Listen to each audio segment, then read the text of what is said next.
Have you ever wondered about Christ's thousand-year reign on earth? It's a topic that fascinates so many people.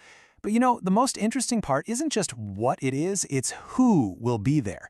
Because it turns out there are two very, very different kinds of populations that are going to exist side by side in this kingdom. So just try to picture it.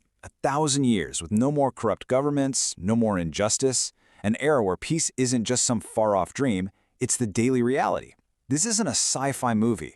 This is what theologians call the Millennial Kingdom, where Christ himself is ruling right here on earth.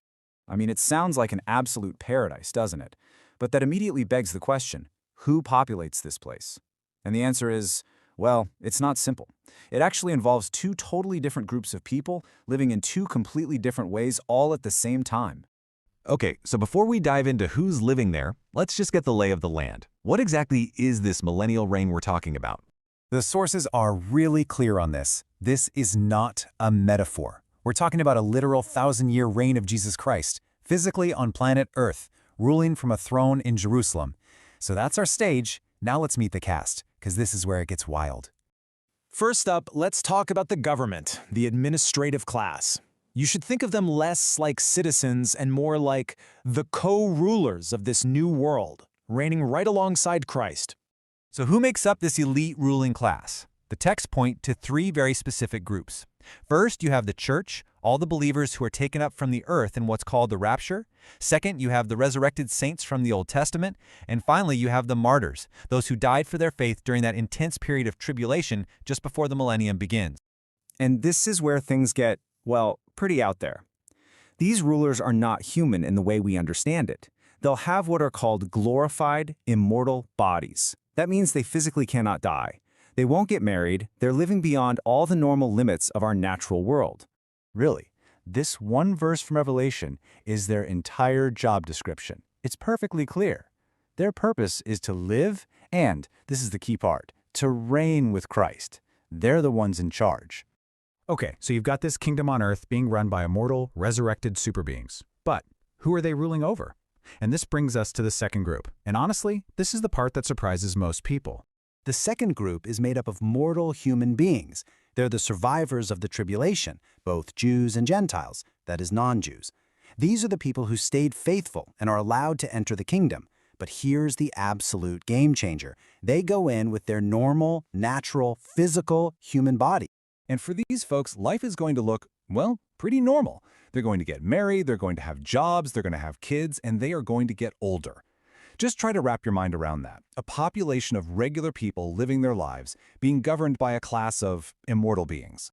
Now, if you're looking for the proof in the pudding, this verse from Isaiah is kind of the smoking gun. It says that a child who dies at 100 years old will be considered young. This one line confirms everything. People are still being born, they're still aging, and yes, they're even still dying, although lifespans will be way, way longer.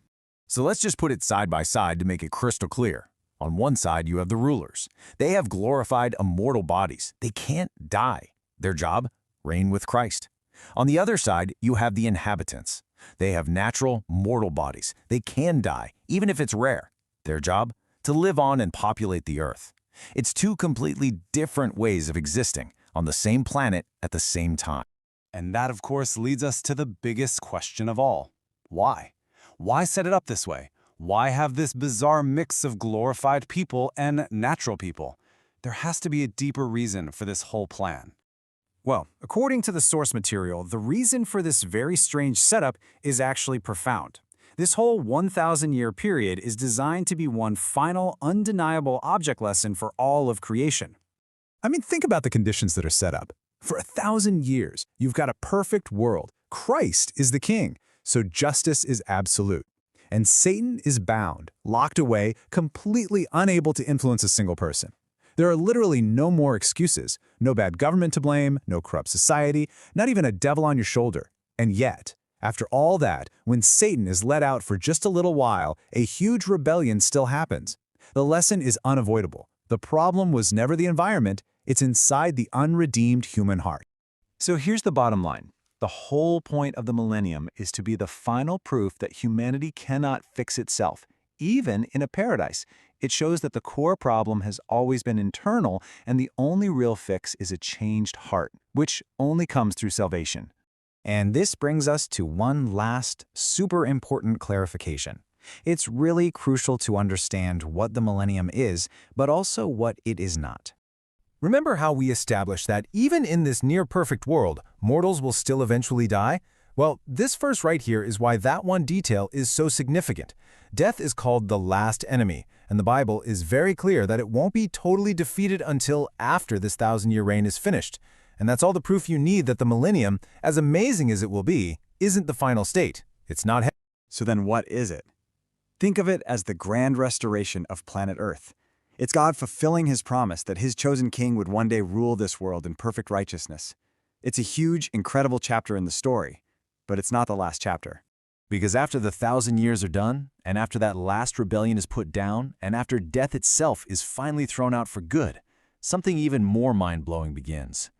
The temporary, restored earth gives way to the truly eternal, a new heaven and a new earth.